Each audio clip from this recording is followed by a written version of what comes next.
નમસ્કાર પ્રણામ મિત્રો, જય માતાજી, જય શ્રી કૃષ્ણ. મિત્રો, આપણે જે કાલે વાર્તા સાંભળી એનો આ બીજો ભાગ છે અને છેલ્લો ભાગ. તો ચાલો શરૂ કરીએ આજની વાર્તા. રેવા બેસ, મારી એક મિત્ર છે.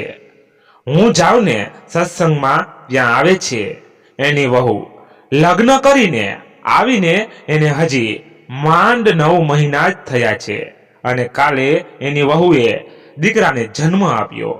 મને પણ બહુ કહેતી હતી કે તારી વહુ ક્યારે આપશે કુળનો દીકરો. છોકરી જવાબ આપ, તું આ હવેલીમાં આવીને એને 12 મહિના થઈ ગયા. મારા હાથમાં દીકરો ક્યારે મૂકીશ? આખું ગામ કાલે વાતું કરશે મારી કે કુમુદબેન કેવી વહુ લાવી છે જે હજી દીકરો નથી આપતી.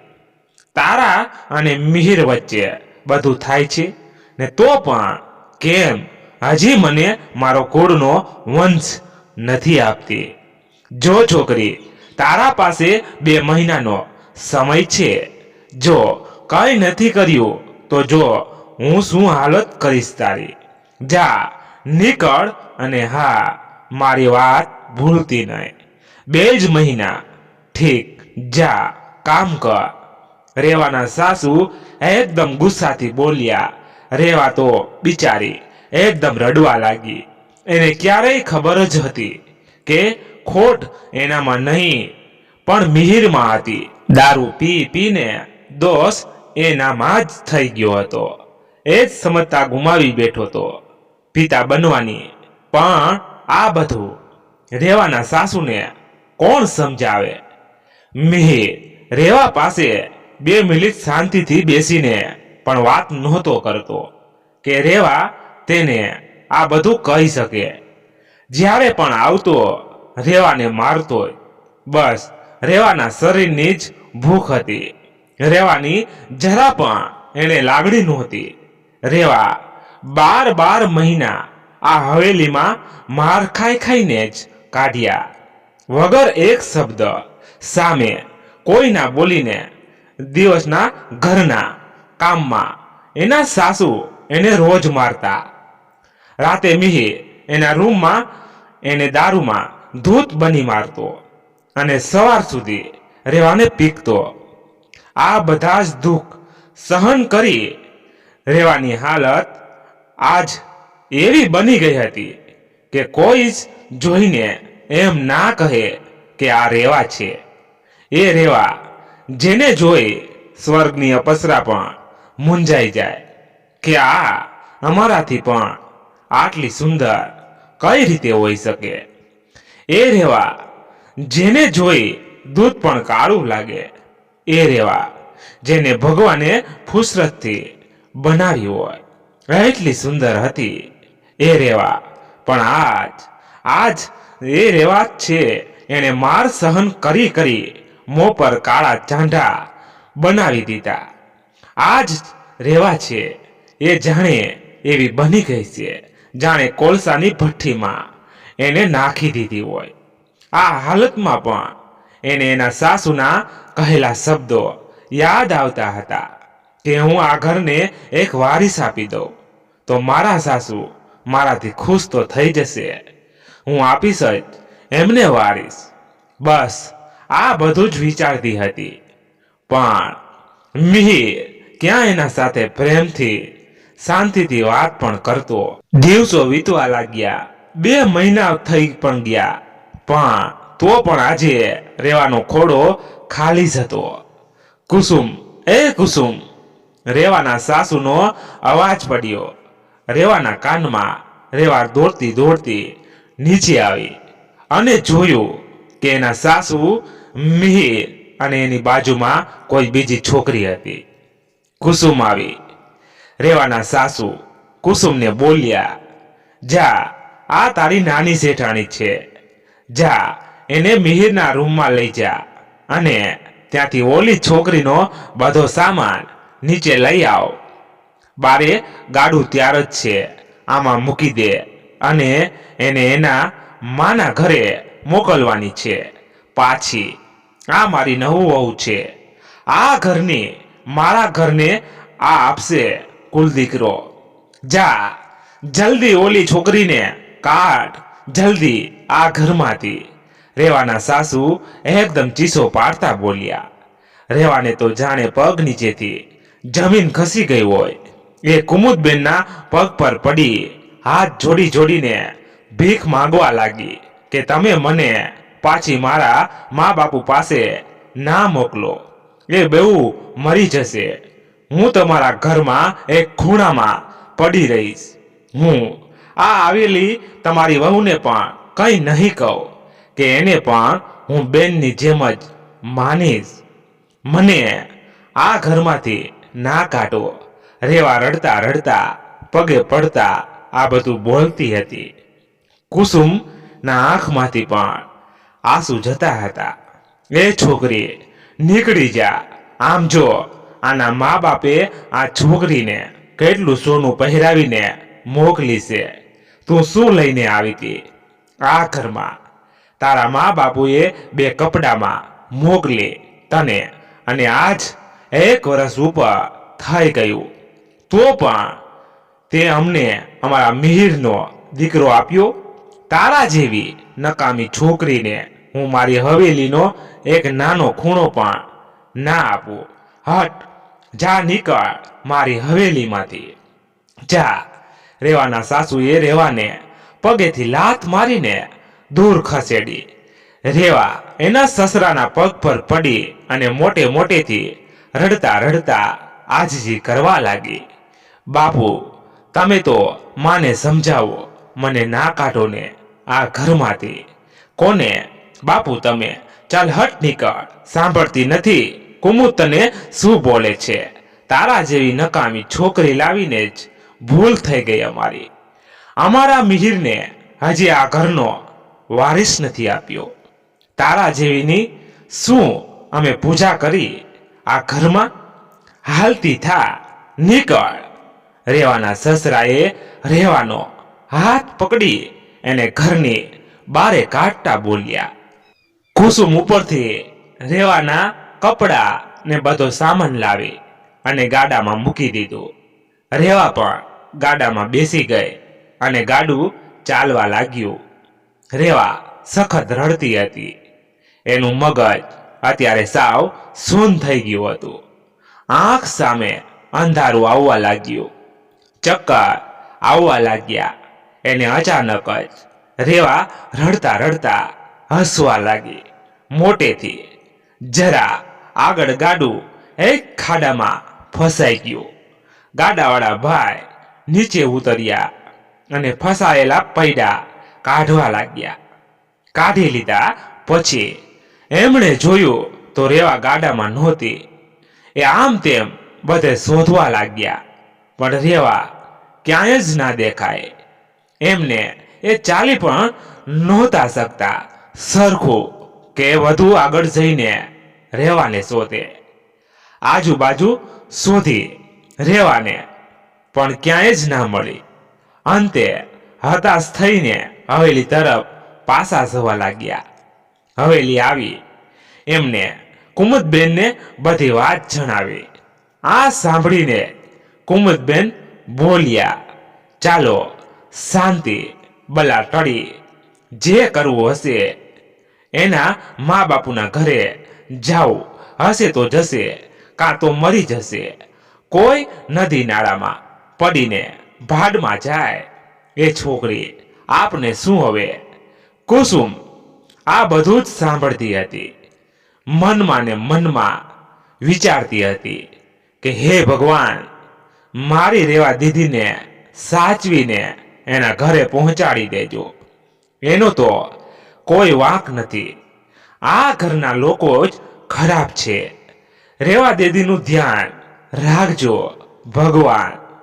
આ બાજુ રેવા ગાંડી બનીને આમ તેમ દોડતી હતી અને રસ્તા પર કાંટા પડેલો હતો અને એના પગમાં ખૂંચી ગયો અને એના મોઢામાંથી ચીસ નીકળી પડી.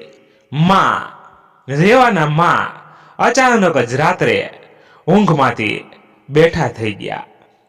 એકદમ જ ગભરાઈ ગયા. એમનો જીવ મૂંઝાવા લાગ્યો. એમણે તરત જ રેવાના બાપુને ઉઠાડ્યા. રેવાના બાપુ ઊભા થાઓ. બહુ જીવ મૂંઝાઈ મારો. મને એમ થયું કે આપણી રેવા આપણે બોલાવે છે. એને રાડ પાડી કે માં હાલો ને કાલે જાય આપણે એના સાસરે. છેલ્લે આપણે કેટલા મહિના પહેલા ગયા. ગયા પછી ત્યાંથી કઈ વાવડ કે કંઈ નથી આવ્યું અને આપણે પણ પાછા ત્યાં નથી ગયા. હાલો ને કાલે જાય. એને આપણા ઘરે આંટો દેવા પણ નથી મોકલી કુમુદબેને, એક દિવસ માટે પણ નહીં. હાલો ને કાલે ચાલો ને. મને કેમ એવું લાગે છે કે આપણી રેવા હારે કાંઈ અજુગતું થયું છે. હાલો ને કાલે જ હાલો. રેવાના માં એકદમ ગભરાઈને બોલ્યા. શાંત મુજી શાંત, કઈ નથી એવું જેવું તને લાગે છે. આપણી દીકરીને કઈ થાય તો એ આવી ના જાય આપણી ઘરે. આટલા દિવસથી સમાચાર નથી મળ્યા પણ એવું તો ના જ હોય કે એને કઈ થયું છે. અને જો શ્રાવણ મહિનો ચાલે છે, આપણે ખેતરમાં વાવણી બાકી છે ને, વરસાદ આવશે જ. આપણને 2-4 દિવસમાં બધું કામ પતાવીને તરત ન્યા જાશું અને 2 દિવસ આપણી રેવા હારે ન્યા રહીશું. બસ આપણે આપણા ખેતરનું કામ પતાવી સીધા ન્યા જાશું. બસ સુઈ જા હાલ હવે. અને છોકરાઓને કાલે મેળામાં જાવું છે. ત્રણેયને 10-10 રૂપિયા આપી દેજે. મેળામાં જાવું છે તો હાલ સુઈ જા શાંતિથી. રેવાના બાપુ બોલ્યા. તો પણ રેવાના માને ચેન નહોતું જ પડતું. સવાર થઈ રેવા આમ તેમ બધે ફરતી હતી. એના હાલ સાવ ખરાબ હતા. આખી રાત એ વેરાન રસ્તાઓમાં ફરતી રહી. રસ્તાઓ પરના બાવળના ઝાડમાં રેવાના કપડા ફસાઈને તૂટી ગયા હતા. ચીથરાઓ નીકળી ગયા હતા એના કપડાના. રેવા હવે એ રેવા નહોતી રહી જે બસ ગઈ કાલે હતી. આજ અત્યારની રેવા સાવ ગાંડી ઘેલી પાગલ બની ગઈ હતી. એના પર થયેલા બધા અત્યાચારો એને અંદર એટલા ઊંડા ઘા કરી ગયા કે આજે રેવાના મગજ પર બધી અસર થઈ અને આજ એ ગાંડી બની ગઈ. એના વેશ એની હાલત કોઈ પણ જોઈ શકે એમ નહોતું. પગમાંથી લોહી જતા હતા તો પણ ગાંડા ઘેલાની જેમ આમ તેમ ભાગતી હતી. ભાગતા એક સાવ અજાણ્યા ગામમાં આવી પહોંચી. ગામના પાદર પર આવીને બેસી ગઈ. માથામાં ધૂળ સખત અને માથા પર ખંજવાળતી હતી. પાદરમાંથી નીકળતા બધા લોકો એને જ જોતા હતા. રેવા બધા પર ગુસ્સેથી બોલતી હતી. હટ આવતા નહીં હો મારા આગળ. મારો દીકરો જોશે ને તો બધાયને મારશે.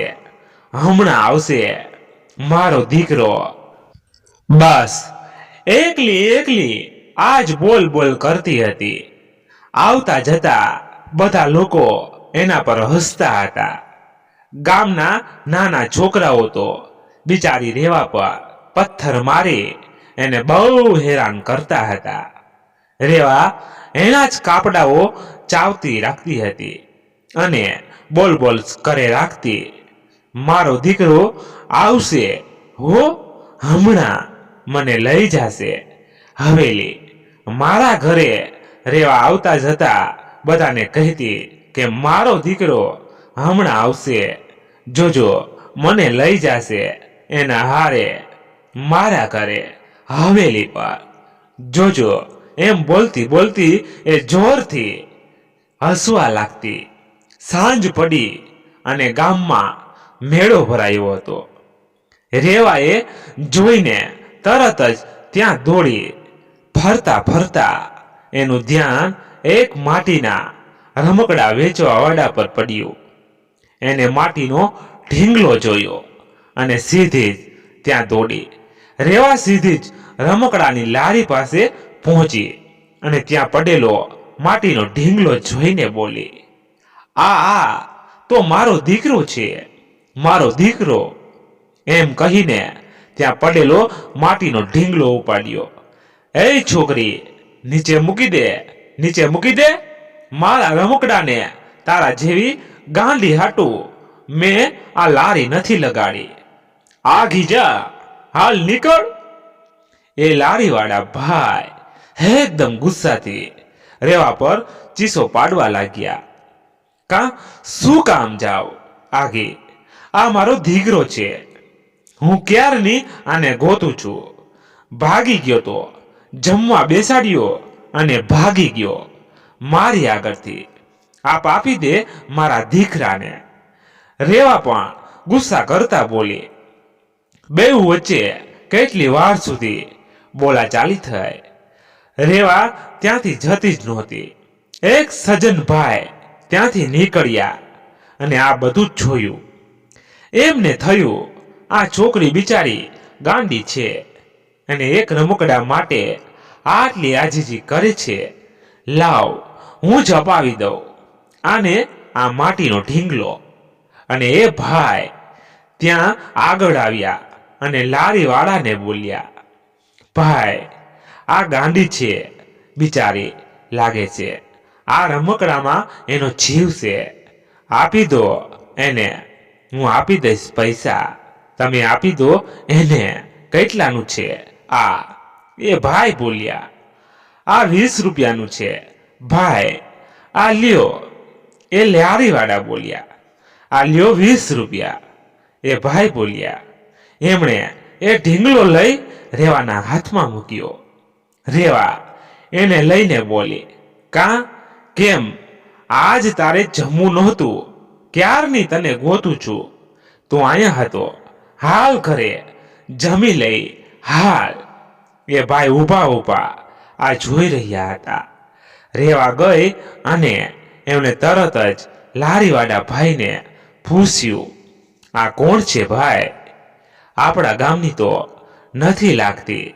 આ બિચારી લાગે છે બહુ ખરાબ થયું છે એના પર. આવી દશા, આવી હાલત. એક માટીના ઢીંગલાને એને તો માટીનો દીકરો બનાવી દીધો. આને તો ખરેખર બિચારી પર ઘણું થયું લાગે છે. હાલત તો જુઓ, આટલા ફાટેલા કપડા, આવા વેશ. સાચે આ છોકરી ઉપર બહુ ખોટું થયું લાગે છે. રેવાએ ગામમાં 3-4 દિવસોથી હવે આમ તેમ ફરવા લાગી.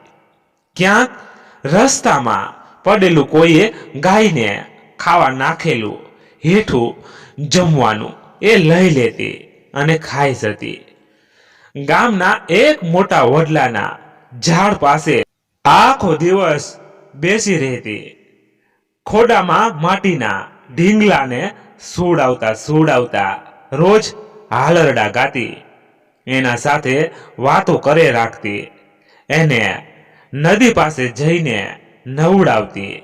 ગામની બીજી સ્ત્રીઓ નદી પાસે આવતી, રેવાને જોતી અને વાતો કરતી એકબીજાને કે આ છોકરી તો જો ગાંડા ઘેલી છે, એટલે જ કાઢી મૂકી હશે. આવી છોકરીને કોણ સાચવે? અને ઘણી સ્ત્રીઓને રેવાને આમ જોઈ એના પર દયા પણ આવતી. પણ જો કોઈ સ્ત્રી રેવાની નજીક જતી તો રેવા એના પર ગુસ્સો કરતી. એને થાતું મારા દીકરાને લેવા આવે છે. ગામના છોકરાઓ રેવાના હાથમાંથી ઢીંગલો લઈને દોડતા રેવાની હેરાન કરતા. બહુ જ રેવા બિચારી ક્યાં દૂર સુધી એ ઢીંગલો લેવા છોકરાઓની પાછળ દોડતી. છોકરાઓ એને કેટલે દૂર સુધી દોડાવતા. રેવા મારો દીકરો લઈ ના જાઓ એમ બોલતા બોલતા દોડે રાખતી. એક દિવસ તો છોકરાઓ એના ઢીંગલાને બાવળના ઝાડમાં ફેંકી દીધો. રેવાને બિચારીને કેટલા કાંટા વાગ્યા હાથ અને પગમાં, તો પણ એના ઢીંગલાને કાઢ્યો. એના પગ અને હાથમાંથી લોહીની ધાર થવા લાગી. પીડાના કારણે સખત રડતી હતી. રેવા પણ ના કોઈ એને ડાક્ટર પાસે લઈ જવા વાળું હતું કે ના કોઈ એને હાથ પર પગ પર પાટા બાંધવા વાળું હતું. પીડાથી રેવા તડફડી રહી હતી. એના માટીના ઢીંગલાને કહેતી, જો દીકરા, બધા તારી માને જો કેવી હેરાન કરે છે. તું મોટો થા ને એટલે આ બધાને મારજે હો, બહુ મારજે હો. કહેતા કહેતા બહુ જ રડવા લાગી. 3-4 દિવસ આમ જ નીકળી ગયા. રેવાના મા બાપુની ખેતરની વાવણી પણ થઈ ગઈ અને રેવાના મા બાપુ ખુશ થવા લાગ્યા કે હાસ, હવે રેવાના સાસરે જાશું અને રેવાને મળી પેટ ભરીને વાતો કરશું. એ બેઉને ક્યાં ખબર જ હતી કે રેવા તો ત્યાં છે પણ નહીં. રેવાના મા બાપુ બીજા દિવસે સવારે રેવાના સાસરે જવા નીકળ્યા. બેઉ બિચારા એકદમ ખુશીમાં હતા, પણ એ બંનેને ક્યાં ખબર જ હતી કે આ ખુશી બસ હવે થોડી ક્ષણની જ છે. બેઉ રેવાના સાસરે પહોંચી ગયા અને દરવાજો ખખડાવીને રેવા રેવા બોલવા લાગ્યા. કુમુદબેને દરવાજો ખોલ્યો. સામે રેવાના મા બાપુને જોઈ કુમુદબેનના તો હોશ જ ઉડી ગયા. રેવાના બાપુ બોલ્યા, જય માતાજી. કુમુદબેન આવી અમે અંદર. અંદર શું કામ છે તમારે? કુમુદબેન ગુસ્સાથી બોલ્યા, શેઠાણી આમ કેમ વાત કરો છો?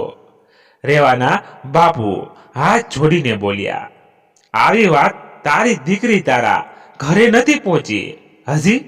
કુમુદબેન બોલ્યા, મારા ઘરે શું કામ? એને મળવા તો અમે આવ્યા છીએ. તમે કેમ આમ કયો છો? રેવાના બાપુ બોલ્યા, જો નાથા, તારી દીકરીને મેં આ ઘરેથી તારા ઘરે 4 દિવસ પહેલા જ મોકલી દીધી છે.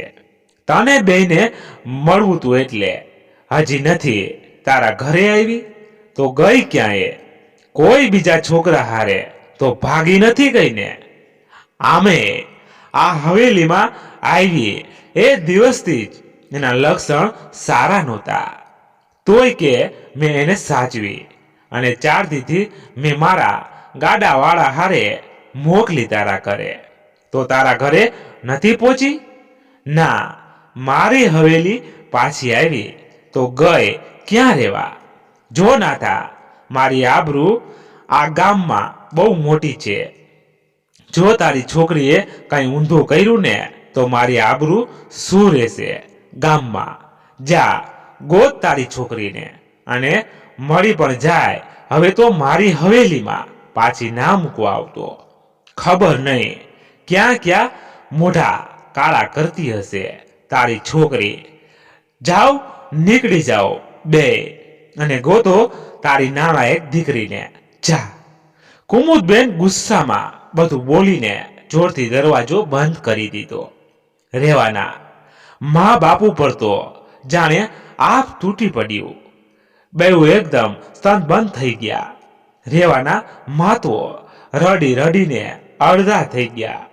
બેઉ ધીમે ધીમે ચાલીને જતા હતા. ત્યાં જ પાછળથી કુસુમ દોડતી આવી અને રેવાના મા બાપુને ઊભા રાખ્યા. રેવાના મા બાપુ ઊભા રહી ગયા. માસા માસા, હું કુસુમ આ ઘરમાં કામ કરું છું. માસા, રેવાબેન ત્યાં તમારા ઘરે નથી આવ્યા હજી.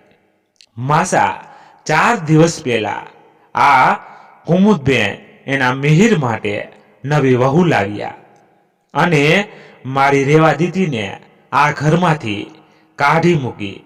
એનો હાથ પકડી એને ઘરમાંથી કાઢી મૂકી. કુસુમ એકદમ રડતા બોલી. કુસુમે રેવાના બાપુને બધું જ કહી દીધું.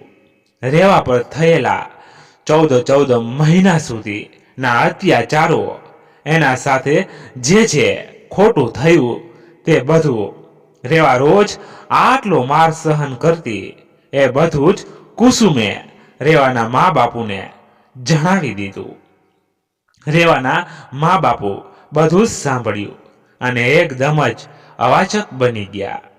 રેવાના મા તો રડી રડીને અડધા થઈ ગયા.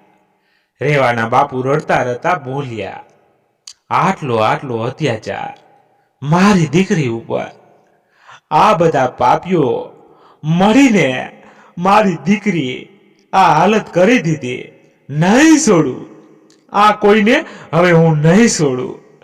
હાલ મુંજી પોલીસ સ્ટેશને જાય. આપણી દીકરી 4 દીથી ખોવાયેલી છે. ક્યાં હશે, શું કરતી હશે, કેવા હાલમાં હશે? હાલ મુંજી હાલ. ઉભા રહો માસા, હું આવું તમારા હારે. હું કહું તે ક્યાં મારી રેવા દીદી હારે આ બધાએ શું કર્યું. મારી રેવા દીદી પર કરેલા બધા અત્યાચાર હું પોલીસને કહીશ. હું આવું હારે. કુસુમ પણ રડતા બોલી. એ ત્રણેય બાજુના ગામના પોલીસ સ્ટેશનમાં જવા નીકળ્યા. રસ્તા પર જતા જતા રેવાના માં એક ઝાડ પાસે આવીને બેસી ગયા અને જોર જોરથી રડવા લાગ્યા. મુંજી, શું બેસી ગઈ? હાલ જલ્દી. રેવાના બાપુ બોલ્યા, આજ છેલ્લા 3 વર્ષથી કહેતી તમને કે આ હવેલીના લોકો જરાય સારા નથી લાગતા. હું રહેવાનું નક્કી કર્યું ત્યારનું કહેતી હતી ને કે આટલા મોટા ઘરમાં મન નથી માનતું. પણ તમે મારી વાત કોઈ દી ના માની. ના, મારી વાતનો એક દી વિચાર પણ કર્યો નહીં. બસ મોટી હવેલી કરતા ને હું કાયમ કહેતી કે મારું મન મૂંઝાય છે. મારું મન કાયમ એમ જ કહેતું કે કંઈક ખોટું થાય છે. પણ તમે તમારા આંખમાં તો એ હવેલીની ચમક ઘૂસી ગઈ હતી. એ જોજો, સાંભળ્યું શું કે છે આપની દીકરીને શેઠાણી કે છે? જો અરે આપની દીકરીના મોટા દોષી તો તમે જ છો. પેલા મોટી હવેલીના મોહ માયામાં આપની દીકરીને બળતા આગના ભઠ્ઠામાં નાખી દીધી. મોટા ઘરમાં દેવી હતી ને તમારે આપની દીકરીને. લ્યો, જોયું શું થઈ ગયું આપની દીકરી હારે?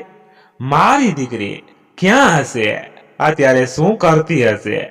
માતાજીને જ ખબર. અરે હવેલી વાળા કરતા એ બધાય પહેલા તો તમારો વાંક છે. તમારા વિશે ફરિયાદ હું ક્યાં કરવા જાઉં? એ બધાયની તો ફરિયાદ કરવા જાય છે ને આપણે. પણ તમારી ફરિયાદ તો હું ત્યાં ના કરી શકું ને. મારી દીકરીને જો આ ઘરમાં જ ના મોકલી હોત, આપના જેવા લોકોમાં હોત, તો આજ મારી દીકરી ખુશ તો હોત. મોટા ઘર, પૈસા વાળાના મોહમાં મારી દીકરીની જિંદગી ખરાબ આપને આપના હાથે કરી દીધી. આપના હાથે જ.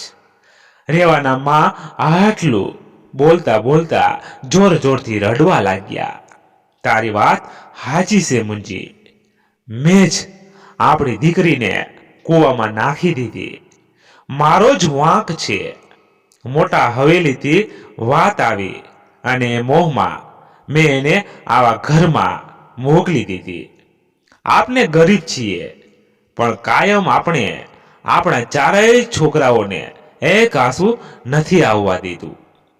બધાની બધી ઈચ્છા પૂરી કરી અને રેવાને તો આપને એક શબ્દ પણ નથી કીધો. ના તો કોઈ દી ખીજાણા નથી. મારી રેવા ખબર નહીં ક્યાં હશે મારી દીકરી. હે માતાજી, હે આશાપુરા માં, રક્ષા કરજે મારી દીકરીની. રેવાના બાપુ પણ બહુ જ રડતા બોલ્યા. રેવાના મા બાપુ અને કુસુમ ત્રણેય ત્યાં સખત રડવા લાગ્યા અને આગળ ચાલતા થયા. આ બાજુ રેવા એના પગમાં એટલા કાંટા જે વાગ્યા હતા એ બહુ જ પીડા કરતા હતા. 4 દિવસથી એની પગની હાલત સુધરી નહીં. ઉલટાનું હવે બિચારી ચાલી પણ નહોતી શકતી અને ના ક્યાંય ખાવાનું લેવા જઈ શકતી. એના માટીના ઢીંગલાને કહેતી, દીકરા જોને, આ દુનિયા કેટલી ખરાબ છે. તને અને મને રોજ હેરાન કરે. કા ના કોઈ તારી માને જો કેવું લાગ્યું છે તો કોઈ પાટો બાંધવા પણ નથી આવતું ને મને હેરાન જ કરે છે. તને લાઈ જાય છે ને મારા પાસેથી. બહુ ખરાબ છે આ બધા લોકો. આટલું બોલતા બોલતા રેવા બેહોશ થઈ ગઈ. થઈ જ જઈને પગમાં લાગેલા કાંટા એટલા હતા કે એ ચાલી જ નહોતી શકતી. 4 દિવસથી જમી જ નહોતી અને રેવા બેહોશ જ થઈ ગઈ. રેવાના મા બાપુ બાજુના ગામના પોલીસ સ્ટેશને પહોંચી ગયા. ત્યાં જતા જ રેવાના બાપુએ બધી જ વાત જણાવી દીધી. તમે ચિંતા ના કરો, કોઈ ફોટો છે તમારી દીકરીનો તો એને શોધવામાં અમને સરળ રહે. મોટા પોલીસ સાહેબ બોલ્યા, ફોટો? હા સાહેબ છે, પણ અમે હવેલીથી સીધા જ આવ્યા એટલે આવું કંઈ મગજમાં ના આવ્યું. સાહેબ હું હમણાં જાઉં ઘરે અને ફોટો લઈ આવું. હમણાં જ જાઉં છું. રેવાના બાપુ બોલ્યા, ઠીક છે, તમે અત્યારે જ લઈ આવો ફોટો. જાઓ જલ્દી જ, એ મોટા પોલીસ સાહેબ બોલ્યા. રેવાના બાપુ દોડીને ગયા એના ગામ. રસ્તા પર એક ગાડાવાળા ભાઈ પાસે એમને બેસાડીને લઈ જવાની આજીજી કરી. એ ગાડાવાળા ભાઈ રેવાના બાપુને બેસાડીને એમના ગામ લઈ ગયા. આ બાજુ ઘણી જ વાર થઈ પણ રેવા ઉઠી નહીં. આજુબાજુ નીકળતા લોકો આ જોઈને જતા હતા. ઘણાના મનમાં વિચારો આવતા હતા કે આ કેમ આમ પડી છે. અંતે અમુક ભાઈઓ ત્યાં નજીક આવ્યા અને રેવાને બોલવા લાગ્યા, એ છોકરી ઊભી થા. પણ રેવા ના હાલે ના ચાલે અને પછી નજીક આવ્યા અને રેવાને હાથથી હલાવી પણ ના ઉઠી અને જરા ધ્યાનથી જોયું. આ શું? રેવાના શરીરમાં જીવ જ નહોતો. ગામના બધા લોકો ભેગા થઈ ગયા. બધાએ જોયું કે રેવા હવે મરી ગઈ હતી. 4 દિવસથી ભૂખી તરસી પીડામાં કણસીને અંતે એનો શ્વાસ બંધ થઈ ગયો. કોઈ જ ગામનું એની એ હાલત જોઈને નજીક પણ નહોતું આવ્યું. રેવા ખરેખર સાસુ જ બોલી કે આ દુનિયા ખરાબ છે. કોઈ પણ માણસમાં હવે માણસાઈ રહી નહોતી. અંતે રેવા મરી ગઈ. જો કે એ છૂટી ગઈ આવી દુનિયાથી, આવા લોકોથી જે બટકું રોટલો કે રોટલી અબોલતી ગાયને આપશે. પણ જે ભૂખ્યું છે માણસ, જેને જીવવા માટે બટકું રોટલાની જરૂર છે, એને નહીં આપે. મંદિરોમાં દાન ધર્માદા કરશે પણ મંદિરની બહાર બેસેલા એક ભિખારીને 1 રૂપિયો પણ નહીં આપે. જે બીજાના સુખની ઈર્ષા કરશે પણ બીજા પર દુઃખ આવી પડશે તો એનો આનંદ લેશે. આ દુનિયા સાચે જ આવી છે. અરે રેવા આજે આ સ્વાર્થી દુનિયાથી વિદાય લઈ લીધી. બધા એકબીજા વાતો કરવા લાગ્યા કે હવે શું કરવું. એક બુજુર્ગ માણસ આવ્યા આગળ અને બોલ્યા, ગામના લોકો, આપણે બધા આ છોકરીને જીવતી હતી તો કંઈ કરી તો ના શક્યા, પણ હવે આજ આ છોકરીના ગયા પછી થોડીક તો માણસાઈ દેખાડીએ. આપણે બધા મળીને આની અંતિમ ક્રિયા કરીએ. નદી પાસે આવેલા સ્મશાન પર લઈ જઈ કદાચ આના જીવને મોક્ષ મળે. આમ જ અહીંયા પડી રહેશે તો કીડા મકોડા ખાઈ જશે. એના કરતા હારે મળી આને અગ્નિદાહ આપીએ દઈએ. બધા જ લોકો એમને વાતથી સહમત થયા અને બધા જ અફસોસ કરવા લાગ્યા. લોકોએ મળીને રેવાની લાશને ઉપાડી એના હાથમાં જે મોતીનો ઢીંગલો હતો એને ત્યાં નીચે મૂકી દીધો અને નદી પાસે આવેલા સ્મશાન પર લઈ ગયા. એક જણ એ રેવાના શરીરને અગ્નિદાહ આપ્યો.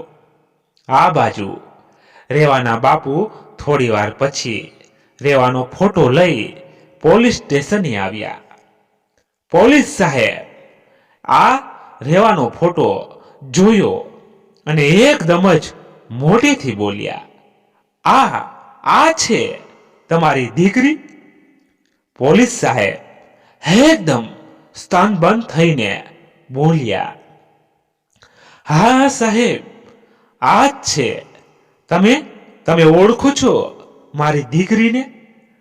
રેવાના બાપુ બોલ્યા, અરે આ છોકરી તો મેં કંઈક 5-6 દિવસ પહેલા જોઈતી.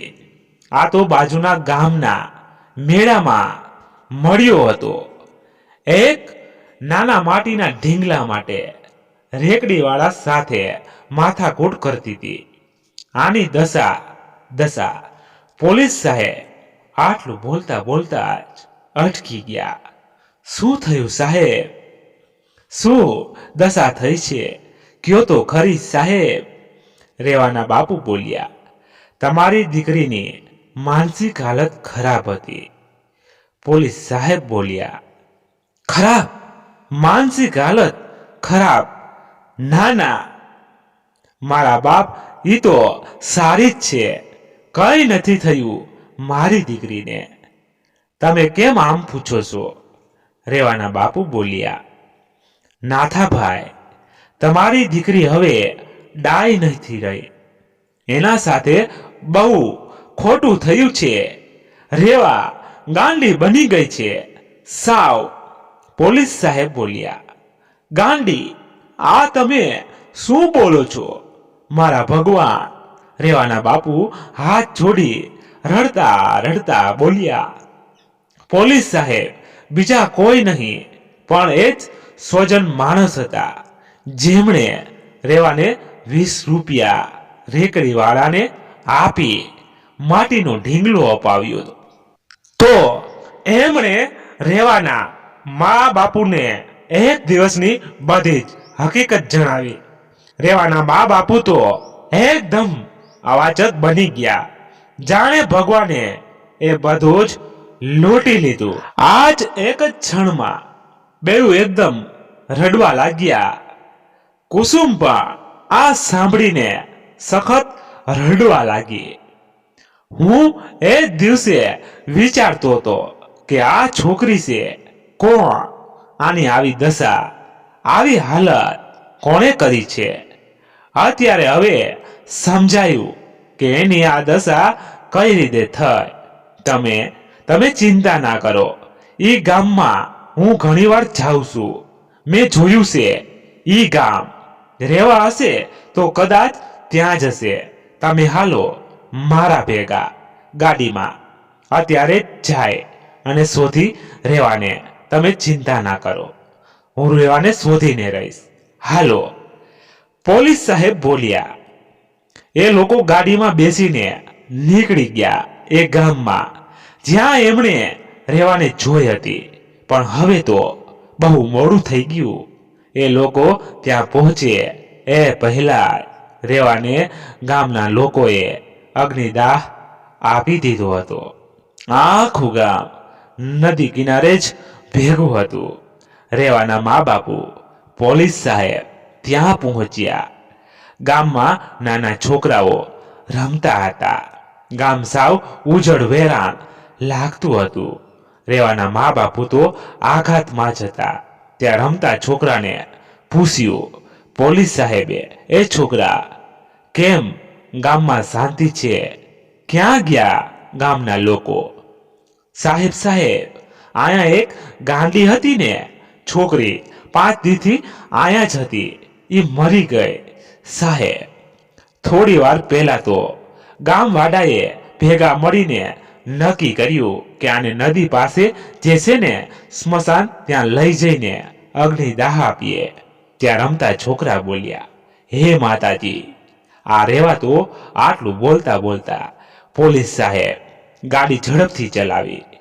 એ લોકો ત્યાં પહોંચ્યા, પણ રેવાની ચિતા સળગતી હતી. પોલીસ સાહેબ એ ગામના લોકોને રેવાનો ફોટો દેખાડ્યો. બધા જ બોલ્યા કે આ જ છોકરી હતી. આટલું સાંભળતા રેવાના માં જમીન પર પડી ગયા અને મોટે મોટેથી ચીસો પાડવા લાગ્યા, મારી રેવા, મારી રેવા. આકાશમાં જાણે મેઘની ગર્જના થતી હોય, આટલું મોટે મોટે તે રેવાના મા બાપુ રડતા હતા. રેવાની હકીકત સાંભળી આખું ગામ પણ રડવા લાગ્યું. પોલીસ સાહેબની આંખો પણ ભીની થઈ ગઈ. એમણે રેવાના મા બાપુને હિંમત આપી અને વચન પણ કે રેવાના સાસરિયામાંથી કોઈને નહીં છોડે. રેવાના મા બાપુને એમના ઘરે છોડી પોલીસ સાહેબ અને એમના સાથી બધા કુસુમબેનના ઘરે પહોંચ્યા અને બધા જને પકડી જેલમાં નાખ્યા. સાલાઓ, એક માસૂમ દીકરી, એક ફૂલ જેવી દીકરીની આવી દશા, આવી હાલત કરી. તમને લોકોને તો 20 વર્ષની જેલની સજા અપાવીશ. જોજો, બધા સડતા રો જેલમાં. રેવાની જિંદગી પૂરી કરાવી દીધી તમે. હું તમારા બધાને જેલમાં સડાવી મોતથી પણ ખરાબ હાલત કરીશ. જોજો, સડતા રો જેલમાં. પોલીસ સાહેબ એકદમ ગુસ્સાથી બોલ્યા. આ બાજુ રેવાના મા બાપુ અને રેવાના ભાઈ બહેન સખત રડતા હતા. આ શું થઈ ગયું મુંજી? મારા કારણે આપણી દીકરીની આવી હાલત થઈ ગઈ, અંતે મરી ગઈ. મારી રેવા કેવી ફૂલોની જેમ સાચવીને રાખી હતી અને કાંટામાં મોકલી દીધી મેં મારા હાથે. હવેલીની લાલચમાં મારી રેવા મારી દીકરીને આગમાં નાખી દીધી કે ઈ જ આગમાં આજ રાખ બની ગઈ. મારી દીકરી રાખ બની ગઈ. રેવાના બાપુ જોર જોરથી રડતા રડતા બોલ્યા, માતાજી કોઈ દી માફ નહીં કરે આપણે કે કુમુદને. આપણે બધાએ મળીને રેવાને મારી નાખી. મારી દીકરી કેટલી વલખા મારતી હતી, ગાંડી કરી દીધી. આપને બધાએ આમ તેમ ભટકતી અંતે મરી ગઈ આપની દીકરી. અને છેલ્લી વાર મોઢું તો શું, રેવાના બાપુ આપને આપના હાથે એના અગ્નિદાન પણ ના આપી શક્યા. આ તે કેવા નસીબ આપના અને આપની દીકરીના. મારી દીકરીમાં માં કરતી હતી અને હું એની પાસે નથી. ભગવાન આપને કેમ નથી લઈ લેતો? રેવાનો શું વાંક હતો? રેવાના માં પણ સખત રડતા રડતા બોલ્યા. 2-3 દિવસ નીકળી ગયા. રેવા પાસે જે ઢીંગલો હતો એ ત્યાં જ હજુ પડ્યો હતો. લે, તું અહીંયા છે, હું તો ક્યારની તને ગોતું છું. તને ખબર તારી માં આજ કેટલી થાકી ગઈ છે અને તું અહીંયા પડ્યો છે. હાલ હાલ મારા દીકરા હાલ. એક ગાંડી છોકરીએ ઢીંગલાને ઉપાડીને બોલી. મિત્રો, આજે આ વાર્તા સંપૂર્ણ થઈ. તમને કેવી લાગી એ કોમેન્ટ કહેજો અને પસંદ આવી હોય તો લાઈક અને તમારા મિત્રો સાથે શેર જરૂર કરજો. ધન્યવાદ. ફરી મળીએ નવી વાર્તા સાથે. ત્યાં સુધી બધા મસ્ત રહો, તંદુરસ્ત રહો. જય માતાજી, જય દ્વારકાધીશ. હર હર મહાદેવ મહાદેવ મહાદેવ. જય શ્રી રામ, જય બજરંગ બલી. તો મિત્રો, અમારી આ વાર્તા માં કોઈ ભૂલ હોય તો અમને કોમેન્ટમાં કહેજો. અને કોઈ સાથે, કોઈના જીવન સાથે સરખાવીને વાર્તા એક મનોરંજન માટે હતી.